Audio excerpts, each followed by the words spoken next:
ఓం నమో నారాయణాయ.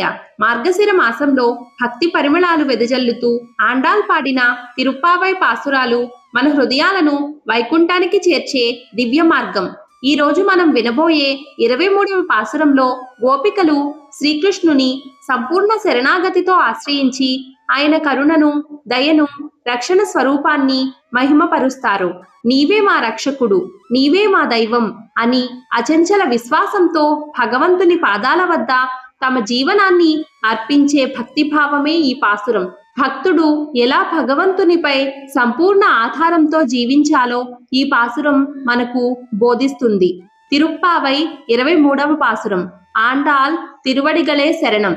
மாரிமலை முளைஞ்சில் மன்னிக்கிடந்துறங்கும் சீரிய சிங்கமறிவுற்றுத்தி விழித்து வேரிமயிர் பொங்க வெப்பாடும் பேரம் தூதரி மூரி நிமிரந்து முழங்கி புறப்பட்டு போதருமா போலே நீ பூவை பூவண்ணா உன் கோயில் நின்று இங்கனே போந்தருளி கோப்புடைய சீரிய சிங்காசனத்திருந்து యాం వంద కార్యమారాయందరులేలోరెంబావాయ్.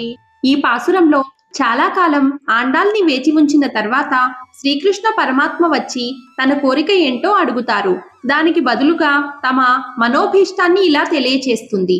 వర్షాకాలంలో చలనం లేకుండా పర్వత గుహలో ముడుచుకొని పరుండి నిద్రించుచున్న సింహం మేల్కొని తీక్షణమైన తన చూపులతో నలుదిశలా పరిశీలించినట్లు, పరిమళము గల తన జూలు నిక్కబొడిచినట్లు అటూ ఇటూ దొర్లి లేచి తన శరీరమును బాగుగా సాగదీసి వళ్ళు విరుచుకొని ఒక్కపేటున గర్జించి గుహ నుంచి రాజ టీవీతో బయటికి వచ్చిన విధంగా, ఓ స్వామి, నీవు నీ భవనం నుండి ఆ సింహ రాజములాగా వచ్చి మనోహరంగా అలంకరింపబడిన ఈ దివ్య సింహాసనాన్ని అలంకరించాలి. అప్పుడు మేము వచ్చిన కార్యాన్ని తెలుసుకొని మా అభీష్టాన్ని అనుగ్రహించాలి అని స్వామితో గోపికలతో కూడిన ఆండాల్ తమ మనోభీష్టాన్ని తెలియచేస్తుంది.